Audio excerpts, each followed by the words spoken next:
ഓം നമോ ഭഗവതേ വാസുദേവായ. ഓം നമോ ഭഗവതേ വാസുദേവായ. ഓം നമോ ഭഗവതേ വാസുദേവായ. ഓം നമോ ഭഗവതേ വാസുദേവായ. ഓം നമോ ഭഗവതേ വാസുദേവായ. ഓം നമോ ഭഗവതേ വാസുദേവായ. ശ്രീമദ്ഭാഗവതം ഏകാദശസ്കന്ധം 12-ാം അധ്യായം. ശ്രീഭഗവാനുവാച നരോധയതി മാം യോഗോ ന സാഖ്യം ധർമ്മ ഏവ ച ന സ്വാധ്യായസ്തപസ്ത്യാഗോ നേഷ്ടാപൂർത്തം ന ദക്ഷിണ പ്രധാനി യജ്ഞച്ഛന്ദാംസി തീർത്ഥാനി നിയമായമാഹ യഥാ വരുന്ധേ സത്സംഗഃ സർവസംഗാവഹോ हि മാം തത്സംഗേന हि ദൈതേയാ യാതു ധാനാ മൃഗാഃ ഖഗാഃ ഗന്ധർവാപ്സരസോ നാഗാഃ സിദ്ധാശ്ചാരണഗുഹ്യകാഃ വിദ്യാധരാ മനുഷ്യേഷു വൈശ്യാഃ ശൂദ്രാഃ സ്ത്രീയോന്യജാഃ യജസ്സമ പ്രകൃതയസ്തസ്മിൻസ്തസ്മിൻ യുഗേ നഖ ബഹവോ മത്പദം പ്രാപ്താ സ്വാഷ്ടകായാധവാദയഃ വൃഷപർവാ ബലിർബാണോ മയശ്ചാഥ വിഭീഷണഃ സുഗ്രീവോ ഹനുമാൻ വൃക്ഷോ ഗജോ ഗൃധ്രോ വണിക്പഥ വ്യാധഃ കുബ്ജാ വ്രജേ ഗോപ്യോ യജ്ഞപത്ന്യസ്തഥാ പരി തേനാധീതശ്രുതിഗണാനോപാസിതമഹത്തമാഃ അവ്രതാ തപ്തതപസ തത്സംഗാൻ മാമുപാഗതാഃ കേവലേന ഹി ഭാവേന ഗോപ്യോ ഗാവോ നഗാ മൃഗാഃ യേന്യേ മൂഢധിയോ നാഗാഃ സിദ്ധാ മാമീയുരഞ്ജസാ തം ന യോഗേന സാഖ്യേന ദാനവ്രതതപോധ്വരൈഃ വ്യാഖ്യാസ്വാധ്യായ സന്യാസൈഃ പ്രാപ്നുയാദ്യത്നവാനപി രാമേണ സാർത്ഥം മധുരം പ്രണീതേ ശ്വാഫൽക്കിനാമയ്യനുരക്തചിത്താഃ വിഗാഢഭാവേന നമേ വിയോഗതീവ്രാധയോന്യം ദദൃശുഃ സുഖായ താസ്താഃ ക്ഷപാ പ്രേഷ്ഠതമേന നീതാ മയൈവ വൃന്ദാവനഗോചരേണ ക്ഷണാർദ്ധവത്താഃ പുനരംഗതാസാം ഹീനാമയാ കൽപ്പസമാ ബഭൂവുഃ താനാവിദന്മയ്യനുഷং ബദ്ധധിയ സ്വമാത്മാനമതസ്തഥേദം യഥാഥമാധൗ മുനയോബ്ധിതോ യേനദ്യ പ്രവിഷ്ടാ ഇവ നാമരൂപേ മത്കാമാരമണം ജാരമസ്വരൂപവിദോ ബലാഃ ബ്രഹ്മമാം പരമം പ്രാപുഃ സംഗാച്ഛത സഹസ്രശഃ തസ്മാത് ത്വമുദ്ധവോത്സൃജ്യ ചോദനാം പ്രതിചോദനാം പ്രവൃത്തം ച നിവൃത്തം ച ശ്രോതവ്യം ശ്രുതമേവ ച മാമേകമേവ ശരണമാത്മാനം സർവദേഹിനാം യാഹി സർവാത്മഭാവേന മയാസ്യ കുതോ ഭയഃ. ഉദ്ധവ ഉവാച സംശയശൃണ്വതോ വാചം തവ യോഗേശ്വരേശ്വര ന നിവർത്തത ആത്മസ്ഥോ യേന ഭ്രാമ്യതി മേ മനഃ സ ഏഷ ജീവോ വിവരപ്രസൂതിഃ പ്രാണേന ഘോഷേണ ഗുഹാം പ്രവിഷ്ടഃ മനോമയം സൂക്ഷ്മമുപേത്യ രൂപം മാത്രാസ്വരോ വർണ്ണ ഇതി സ്ഥവിഷ്ടഃ യഥാനലഃ ഖേനിലബന്ധുരൂഷ്മ ബലേന ദാരുണ്യധിമധ്യമാനഃ അണുപ്രജാതോ ഹവിഷാ സമിധ്യത്തെ തഥൈവ മേ വ്യക്തിരിയം ഹി വാണി ഏവം ഗതി കർമ്മഗതിർവിസർഗോ ഘ്രാണോ രസോ ദൃക്സ്പർശ ശ്രുതിശ്ച സങ്കല്പവിജ്ഞാനമഥാഭിമാനഃ സൂത്രം രജഃസത്വസമോ തമോ വികാരഃ അയം ഹി ജീവസ്ത്രിവൃതബ്ജയോനിരവ്യക്ത ഏകോ വയസാ സാധ്യഃ വിശ്ലിഷ്ടശക്തിർബഹുധേവ ഭാതി ബീജാനി യോനിം പ്രതിപദ്യ യസ്മിന്നിദം പ്രോതമശേഷമോദം പടോ യഥാ തന്തുവിതാന സംസ്ഥഃ യ ഏഷ സംസാരതരുഃ പുരാണഃ കർമാത്മകഃ പുഷ്പഫലേ പ്രസൂതേ ദ്വേ അസ്യ ബീജേ ശതമൂലസ്ത്രിനാളഃ പഞ്ചസ്കന്ധഃ പഞ്ചരസപ്രസൂതി ദശൈകശാഖോ ദ്വിസുവർണനീഡസ്ത്രിവൽക്കലോ ദ്വിഫലോർക്കം പ്രവിഷ്ടഃ അദന്തി ചൈകം ഫലമസ്യ ഗൃധ്രാ ഗ്രാമേ ചരായേകമരണ്യവാസാഃ ഹംസായ ഏകം ബഹുരൂപമിജ്ജൈർമായാമയം വേദ സ വേദവേദം ഏവം ഗുരുവാസനയൈകഭക്ത്യാ വിദ്യാകുഠാരേണ ശീതേന ധീരഃ വിവൃശ്യ ജീവാശയമത്പ്രമത്തഃ സമ്പദ്യ ചാത്മാനമഥാത്യജാസ്ത്രം इति श्रीमद्भागवते महापुराणे एकादशस्कन्धे कर्मानुष्ठानकर्मत्यागव्यवस्थावर्णनं नाम द्वादशोऽध्यायः सम्पूर्णः। ॐ नमो भगवते वासुदेवाय। ॐ नमो भगवते वासुदेवाय। ॐ नमो भगवते वासुदेवाय। ॐ नमो भगवते वासुदेवाय। ॐ नमो भगवते वासुदेवाय। ॐ नमो भगवते वासुदेवाय। ഗുരുവായൂരപ്പാശരണം. ഓം നമോ ഭഗവതേ വാസുദേവായ. ഓം നമോ ഭഗവതേ വാസുദേവായ. ഓം നമോ ഭഗവതേ വാസുദേവായ. ഓം നമോ ഭഗവതേ വാസുദേവായ. ഓം നമോ ഭഗവതേ വാസുദേവായ. ശ്രീമദ് ഭാഗവതം ഏകാദശ സ്കന്ധം 12-ാം അധ്യായം. അർത്ഥാണ്. ഭഗവാൻ പറഞ്ഞു ഉദ്ധവനോട്. 12-ാം അധ്യായത്തിൽ നല്ലവരുടെ കൂട്ടുകെട്ടിന്റെ സത്സംഗത്തിനെ കുറിച്ചാണ് പറയുന്നത്. അതിന്റെ പ്രാധാന്യത്തെക്കുറിച്ച്, സ്വീകരിക്കേണ്ടതായിട്ടുള്ള, ഉപേക്ഷിക്കേണ്ടതായിട്ടുള്ള കാര്യങ്ങളെക്കുറിച്ച് ഉള്ള രഹസ്യം ഭഗവാൻ ഉദ്ധവനോട് വെളിപ്പെടുത്തുകയാണ്. ഇരിപ്പ്, അതായത് ആസനം, ശ്വാസം നിയന്ത്രിക്കൽ, അതായത് പ്രാണായാമം എന്നിവ ശീലിച്ച് മനസ്സിന്റെ ചലനങ്ങളെ അടക്കാൻ ശ്രമിക്കുന്ന യോഗം, കാര്യങ്ങളുടെ യാഥാർത്ഥ്യം വേർതിരിച്ച് മനസ്സിലാക്കി സൂക്ഷ്മമായ അറിവ് നൽകുന്ന സാഖ്യശാസ്ത്രം, മറ്റുള്ളവർക്ക് ഉപകാരം ചെയ്യുന്ന ധർമ്മം, വേദാധ്യയനം, കഠിനമായ തപസ്സുകൾ എന്നിങ്ങനെയുള്ള കഠിനവും ദുഷ്കരവും പ്രയാസമുള്ളതുമായ കാര്യങ്ങൾ, സന്യാസം, അഗ്നിഹോത്രം പോലുള്ള വൈദിക കർമ്മങ്ങൾ, കുളം കുഴിക്കുക, തണ്ണീർ പന്തൽ വയ്ക്കുക തുടങ്ങിയ സ്മാർത്ഥ കർമ്മങ്ങൾ, പൊതുവെ നന്മയ്ക്കുള്ള കാര്യങ്ങൾ, സാധാരണയായി മറ്റുള്ളവർക്ക് നൽകുന്ന ദാനം, ഇതൊന്നും എന്നെ സ്വന്തമാക്കാൻ, അതായത് എൻ്റെ അടുപ്പം നേടാൻ സത്സംഗത്തോളം കഴിവുള്ളവയല്ല. അതായത് നല്ലവരുടെ കൂട്ടുകെട്ടിനേക്കാൾ മികച്ചതല്ല എന്ന് പറയാണ് ഭഗവാൻ. ഏകാദശി പോലുള്ള വ്രതങ്ങൾ അനുഷ്ഠിക്കുന്നവരുണ്ട്, രഹസ്യമായി ചെയ്യുന്ന പൂജകൾ ചെയ്യുന്നവരുണ്ട്, മന്ത്രജപങ്ങൾ ചെയ്യുന്ന ആൾക്കാരുണ്ട്, ഗംഗ പോലുള്ള തീർത്ഥങ്ങളിൽ കുളിക്കുന്നത്, അതായത് തീർത്ഥസ്നാനം എന്ന് പറയും, ശരീരശുദ്ധി, ശൗചം, അഹിംസ തുടങ്ങിയ കാര്യങ്ങളും സത്സംഗത്തിൽ തുല്യമല്ല. എല്ലാതരം ബന്ധങ്ങളെയും ഇല്ലാതാക്കാനുള്ള ശക്തി സജ്ജനങ്ങളുമായുള്ള കൂട്ടുകെട്ടിനുണ്ട്. അതിനാൽ ദുരിതങ്ങളോടുള്ള ആസക്തിയെ തീർത്തും നശിപ്പിക്കാൻ കഴിവുള്ള സത്സംഗം ലഭിക്കുന്നവർക്ക് ഞാൻ പെട്ടെന്ന് അധീനനാകും. എളുപ്പത്തിൽ എൻ്റെ അടുപ്പത്തിൽ വരും അവരൊക്കെ എന്നർത്ഥം.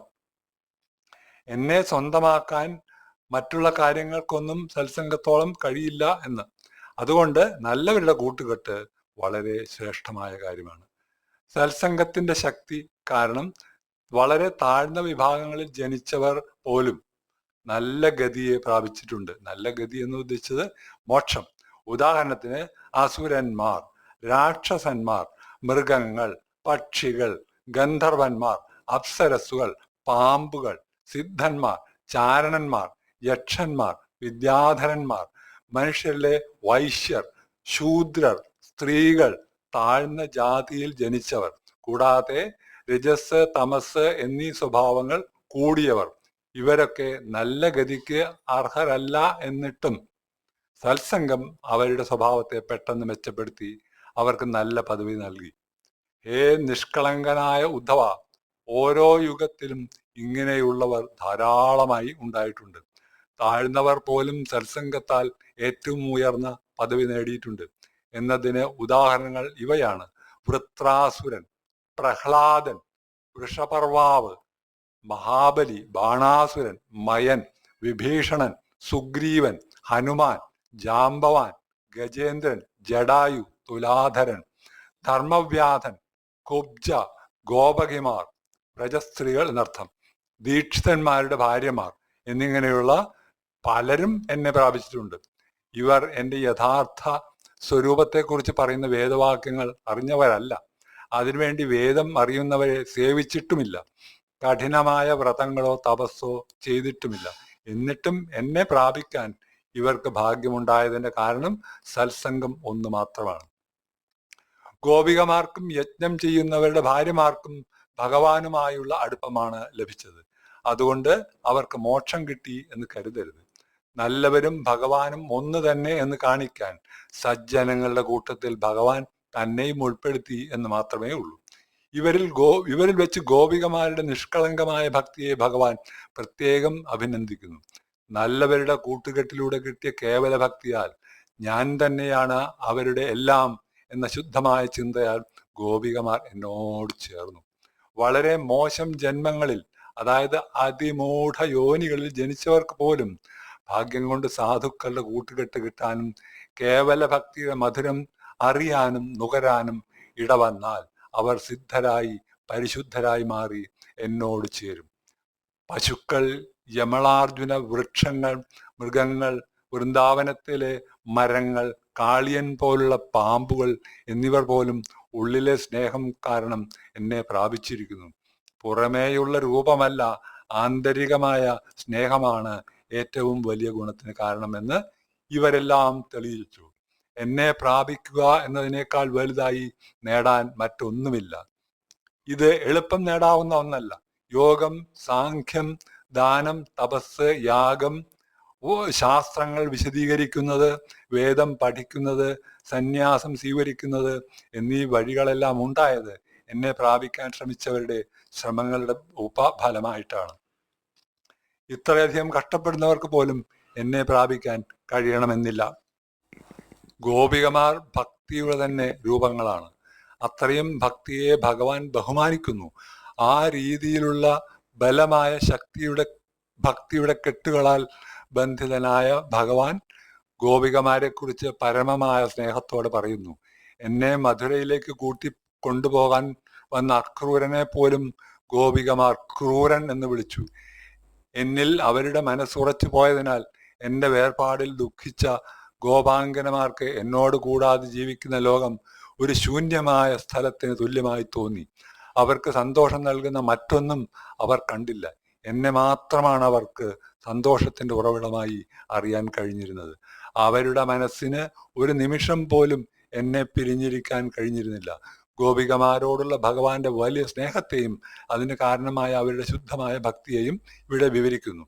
ഞാൻ തന്നെയാണ് സന്തോഷത്തിന്റെ സ്ഥാനം. മറ്റ് ലോകകാര്യങ്ങൾ അവർക്ക് സന്തോഷം നൽകിയില്ല എന്ന് വിശദീകരിക്കുന്നത്. വൃന്ദാവനത്തിൽ കളിക്കാൻ പോയപ്പോൾ എൻ്റെ അടുത്ത് വന്ന് ഗോപികമാർ സന്തോഷത്തോടെ ഏതേത് രാത്രികൾ കഴിച്ചുകൂട്ടിയോ ആ രാത്രികളെല്ലാം അവർക്ക് അരനിമിഷം പോലെ വളരെ കുറഞ്ഞ സമയമായിട്ടാണ് തോന്നിയത്. പരമമായ സ്നേഹസ്വരൂപനായ എന്നെ കിട്ടിയതിനാൽ അവരുടെ മനസ്സ് രാത്രി സമയം കഴിഞ്ഞത് അറിഞ്ഞില്ല. എന്നാൽ എന്നോടുകൂടെ ഇരിക്കേണ്ടി വന്ന സമയങ്ങളിലെ ആ രാത്രികാലം അവർക്ക് ഒരു കൽപ്പകാലം പോലെ, വളരെ നീണ്ടകാലം, അത്ര ദീർഘമായിട്ടും തോന്നിയിരുന്നു. എൻ്റെ വേർപാട് ഗോപികമാർക്ക് അത്രത്തോളം സഹിക്കാൻ കഴിയാത്തതായിരുന്നു.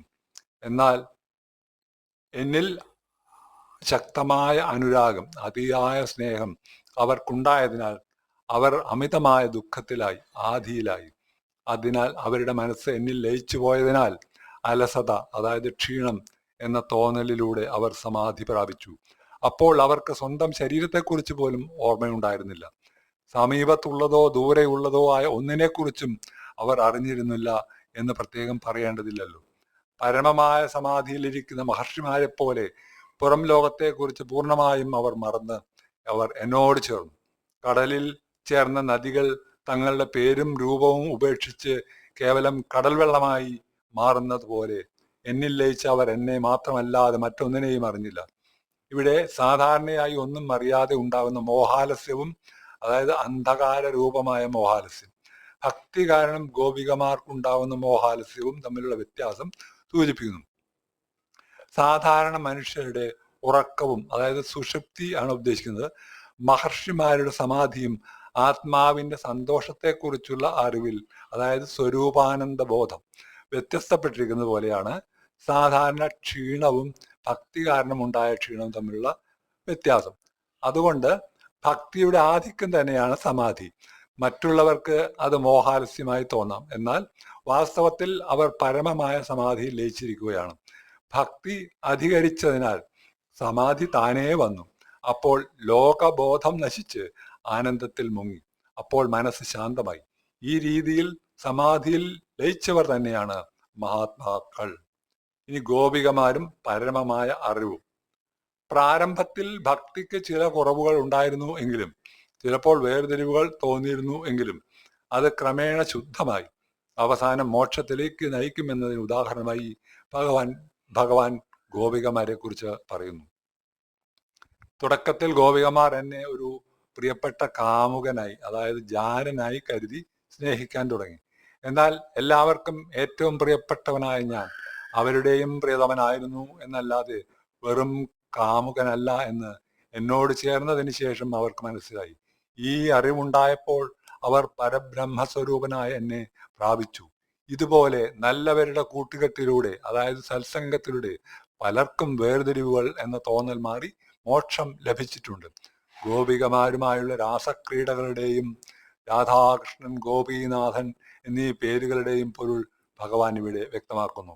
അതുകൊണ്ട് ഹേ ഉദ്ധവ, വേദങ്ങളിലും സ്മൃതികളിലും പറഞ്ഞിട്ടുള്ള ചെയ്യാവുന്ന കാര്യങ്ങളെയും വിധികളെയും ചെയ്യരുതാത്ത കാര്യങ്ങളെയും നിഷേധങ്ങൾ കുറിച്ച് നീ കേട്ടിട്ടുള്ളതെല്ലാം, സന്യാസമാർഗങ്ങളെക്കുറിച്ചും ഭേദങ്ങളെക്കുറിച്ചും കേട്ടിട്ടുള്ളതെല്ലാം എല്ലാം ഉപേക്ഷിക്കുക. എല്ലാ ശരീരങ്ങളിലും ജീവനായി നിലകൊള്ളുന്നത് ഈ ഞാൻ തന്നെയാണ് എന്നറിയുക. എല്ലാവരുടെയും ആത്മാവായിരിക്കണം എന്നെ ശരണം പ്രാപിക്കുക. നീ എല്ലാ ഭയങ്ങളിൽ നിന്നും മുക്തനാകും. ശാസ്ത്രാന്വേഷണത്തിനായി കഷ്ടപ്പെടേണ്ടതില്ല. എൻ്റെ ഈ സാരമായ ഉപദേശം അനുഷ്ഠിച്ചാൽ മതി, ലക്ഷ്യം സാധിക്കും. ഉദ്ധവന്റെ സംശയം. ഉദ്ധവൻ ചോദിച്ചു, വേദസ്വരൂപനായ അങ്ങ് ആദ്യം ശ്രുതിസ്മൃതികൾ അനുസരിച്ച് നടക്കണമെന്ന് പറഞ്ഞു. എന്നാൽ ഇപ്പോൾ ശാസ്ത്രങ്ങൾ അറിയാൻ കഷ്ടപ്പെടേണ്ട, എല്ലാം ഉപേക്ഷിച്ച് എന്നെ ശരണം പ്രാപിക്കുക എന്നും പറയുന്നു.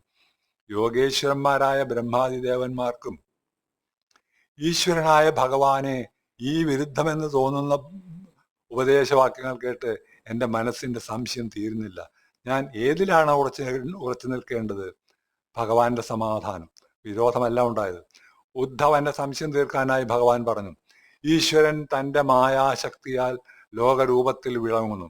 ആദിയില്ലാത്ത അജ്ഞാനം കാരണം ജീവന്മാർക്ക് ഈ തത്വം മനസ്സിലാവുന്നേയില്ല. അതുകൊണ്ടാണ് ഞാൻ ചെയ്യുന്നു, ഞാൻ അനുഭവിക്കുന്നു എന്ന അഹങ്കാരം ഉണ്ടാകുന്നത്.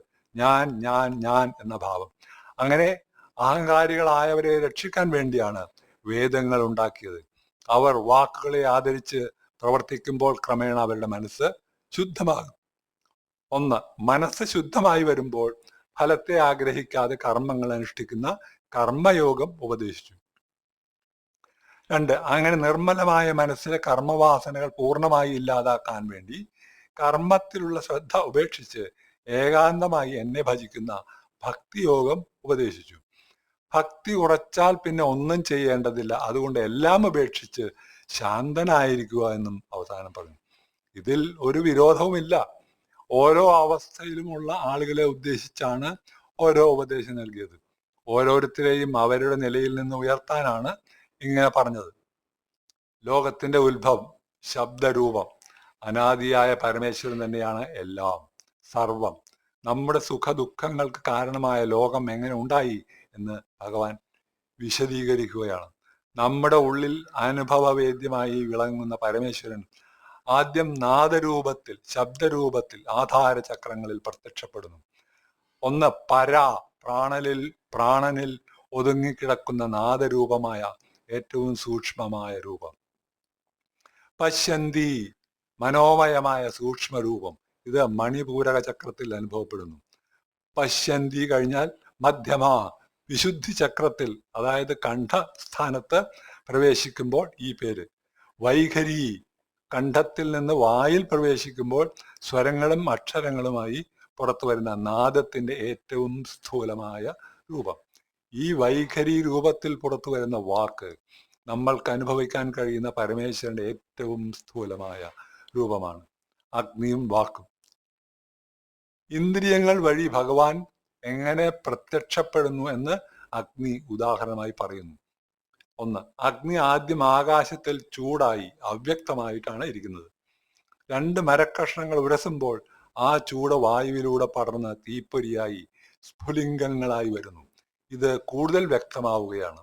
പിന്നീട് ഉപാധികൾ, അതായത് പഞ്ഞി, നെയ്യ് തുടങ്ങിയ ഉപാധികൾ നൽകി തീയെ വലുതാക്കുന്നു.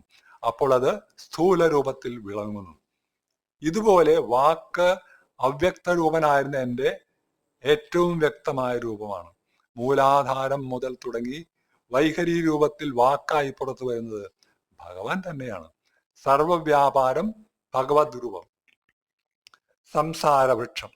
വാക്കുകളിലൂടെ മാത്രമല്ല, പരമേശ്വരൻ എല്ലാ ഇന്ദ്രിയങ്ങളിലും അതിൻ്റെ പ്രവർത്തനങ്ങളായി വ്യാപാര സ്വരൂപമായി വിളങ്ങുന്നു. വ്യാപരിച്ചുകൊണ്ട് കാലുകൾ വഴി നടക്കുന്നത് നോക്കാം. മലമൂത്ര വിസർജനങ്ങൾ നോക്കൂ. മൂക്കിലൂടെ ഗന്ധം അറിയുന്നത് എന്താണ്? നാവ് കൊണ്ട് രുചി അറിയുന്നില്ലേ? കണ്ണുകൾ കൊണ്ട് രൂപം കാണുന്നില്ലേ? മനസ്സുകൊണ്ട് സങ്കല്പിക്കാൻ സാധിക്കുന്നില്ലേ? ബുദ്ധി കൊണ്ട് നമുക്ക് തീരുമാനിക്കാൻ സാധിക്കുന്നില്ലേ? ഇങ്ങനെ ഓരോ ഇന്ദ്രിയവും ഓരോ വ്യാപാരം ചെയ്യുമ്പോഴും ഈശ്വരന്റെ സാന്നിധ്യം നമുക്ക് അനുഭവപ്പെടുന്നു. സത്വം, രജസ്, തമസ് എന്നീ ഗുണങ്ങളുടെയും ഭൂതങ്ങളുടെയും പ്രവർത്തന ഫലമായി കാണുന്ന ഈ ലോകം മുഴുവനും എൻ്റെ പ്രത്യക്ഷമായ സ്ഥൂല രൂപമാണ്. അതുകൊണ്ട് ഈശ്വരന്റെ സ്ഥൂല രൂപമായ ലോകവും ഈശ്വരനും ഒന്ന് തന്നെയാണ്. ഈശ്വരനെ കൂടാതെ ഒരു അണു പോലുമില്ല. സംസാരവൃക്ഷം. ഈ ലോകത്തെ വസ്ത്രമായും ഈശ്വരനെ അതിലെ നൂലായും കണക്കാക്കാം. നൂലിഴകൾ ചേർന്ന വസ്ത്രമാകുന്നത് പോലെ ഈശ്വരൻ തന്നെയാണ് ലോകമായി വിളങ്ങുന്നത്. ഈ ലോകം അവിദ്യയാൽ, അതായത് അജ്ഞാനത്താൽ ഉണ്ടാക്കിയതാണ്. ഇത് ജീവന് ഞാൻ ചെയ്യുന്നവൻ എന്ന ചിന്ത ഉണ്ടാക്കുന്നു. ഇതാണ് സംസാരം. ഈ സംസാരം ഒരു മരം പോലെയാണ്. വിത്തുകൾ എന്നാൽ എന്താണ്? പുണ്യം, പാപം. വേരുകൾ എന്താണ്? അനേക വാസനകൾ. തണ്ടുകൾ എന്താണ്? സത്വം, രജസ്, തമസ് എന്നീ ഗുണങ്ങൾ. വലിയ കൊമ്പുകളില്ലേ? പഞ്ചഭൂതങ്ങളാണവ. ചെറിയ ശിഖരങ്ങളില്ലേ? ശബ്ദം, രൂപം പോലുള്ള വിഷയങ്ങളാണ്. പ്രധാന ശാഖകൾ എന്താണ്? 5 ജ്ഞാനേന്ദ്രിയങ്ങളും 5 കർമ്മേന്ദ്രിയങ്ങളും മനസ്സും. ഈ മരത്തിൽ ജീവാത്മാവ്, പരമാത്മാവ് എന്നീ 2 പക്ഷികൾ എപ്പോഴും വസിക്കുന്നു. ഈ മരം സൂര്യമണ്ഡലം വരെ വ്യാപിച്ചു കിടക്കുന്നു. മരത്തിലെ പക്ഷികളും ഫലവും എന്താണത്? ഗൃഹസ്ഥാശ്രമികൾ, കഴുകുകൾ. പല സുഖങ്ങളും ആഗ്രഹിച്ച് നാട്ടിൽ വസിക്കുന്ന ഇവർ ഈ സംസാര വൃക്ഷത്തിന്റെ സുഖദുഃഖ രൂപമായ പരിണാമ ദുഃഖമുള്ള ഫലങ്ങളെ അനുഭവിക്കുന്നു. ഇവർക്ക് വിവേകം കുറവായതിനാൽ കഴുകുകളായി ഉപമിച്ചിരിക്കുന്നു. 2. സന്യാസിമാർ, പരമഹംസങ്ങൾ. കർമ്മഫലം ഉപേക്ഷിച്ച് സന്യാസം സ്വീകരിച്ച് കാട്ടിൽ വസിക്കുന്ന ഇവർ അതിരില്ലാത്ത സുഖരൂപമായ മോക്ഷഫലത്തെ അനുഭവിക്കുന്നു. വെള്ളത്തിൽ നിന്ന് പാലിനെ വേർതിരിച്ചിരിക്കുന്ന അരയന്നങ്ങൾ എന്ന പോലെ ദുഃഖത്തെ നീക്കി സുഖം മാത്രം ഗ്രഹിക്കുന്ന വിവേകികളാണ് ഹംസങ്ങൾ. ഇങ്ങനെ ഈ സംസാര വൃക്ഷത്തിലിരിക്കുന്ന പരമാത്മസ്വരൂപനായ മഹാപക്ഷിയെ പൂജ്യരായ ഗുരുക്കന്മാരുടെ അനുഗ്രഹത്താൽ അറിയുവാൻ വേദത്തിന്റെ തത്വം അറിഞ്ഞവനാകുന്നു. ഉപദേശത്തിന്റെ സാരം പറയാം. ഈ വേദതത്വം അറിയുക എന്നത് വളരെ ബുദ്ധിമുട്ടുള്ള മാർഗമാണ്. അതുകൊണ്ട് അതിനായി കഷ്ടപ്പെടാതെ സർവാത്മന എന്നെ ശരണം പ്രാപിക്കുക എന്ന് ഉപദേശിക്കുന്നത് തന്നെയാണ് വേദസാരമായ സിദ്ധാന്തം. ഗുരുവിനെ ഭക്തിയോടെ സേവിക്കുന്നവന് ശുദ്ധമായ ഭക്തി ഉണ്ടാവും. ഈ അറിവാകുന്ന വാളിന്റെ മൂർച്ചയുള്ള ഭാഗമാണ് ഭക്തി. ഈ വാളുകൊണ്ട് ജീവന്റെ ഉപാധിയായ സൂക്ഷ്മ ശരീരത്തെ മുറിച്ചു കളയണം. ഉപാധി നശിച്ചാൽ പരിപൂർണത ലഭിച്ച് പരമാത്മസ്വരൂപനായി മാറും. ഇങ്ങനെ പരമാത്മസ്വരൂപനായി മാറിയവന് പിന്നെ സാധനങ്ങളുടെ ആവശ്യമേ ഇല്ല. അതുകൊണ്ട് എല്ലാം ഉപേക്ഷിക്കുക. യുദ്ധം ജയിച്ച് രാജ്യത്ത് സുഖിച്ചിരിക്കുന്ന രാജാവ് ആയുധങ്ങൾ ഉപേക്ഷിക്കുന്നത് പോലെ അറിയേണ്ടതിനെ അറിഞ്ഞ് ആനന്ദസ്വരൂപനായി മാറിയാൽ പിന്നെ കർമ്മങ്ങളുടെ ആവശ്യമെന്തിന്? ആവശ്യം എവിടെ? പ്രധാന ശ്രദ്ധ ഈ കർമ്മങ്ങൾ ഉപേക്ഷിക്കാനുള്ള അതിർത്തി എവിടെയാണ് എന്നറിയാതെ ബലമായി കർമ്മങ്ങൾ ഉപേക്ഷിക്കുന്നത് ദോഷകരമാണ്. സന്യാസം എന്നത് മനസ്സിലാണ് ഇരിക്കുന്നത്, ശിരോമുണ്ടനത്തിലോ കാഷായ വസ്ത്രത്തിലോ അല്ല. ആത്മസാക്ഷാത്കാരം ലഭിക്കുമ്പോൾ സ്വയമേവ വരുന്ന ഒരവസ്ഥയാണ് സന്യാസം എന്ന് മനസ്സിലാക്കണം. ഇത് ശ്രീമദ് ഭാഗവതേ മഹാപുരാണേ ഏകാദശസ്കന്ധേ കർമാനുഷ്ഠാന കർമ്മത്യാഗ വ്യവസ്ഥാവർണ്ണനം നാമ 12ാധ്യായഃ സമ്പൂർണ്ണഃ സമ്പന്നഃ ച. ഓം നമോ ഭഗവതേ വാസുദേവായ. ഓം നമോ ഭഗവതേ വാസുദേവായ. ഓം നമോ ഭഗവതേ വാസുദേവായ. ഓം നമോ ഭഗവതേ വാസുദേവായ. ഓം നമോ ഭഗവതേ വാസുദേവായ. ഓം നമോ ഭഗവതേ വാസുദേവായ. ഓം നമോ ഭഗവതേ വാസുദേവായ. ഓം നമോ ഭഗവതേ വാസുദേവായ. ഓം കൃഷ്ണ ഗുരുവായൂരപ്പ.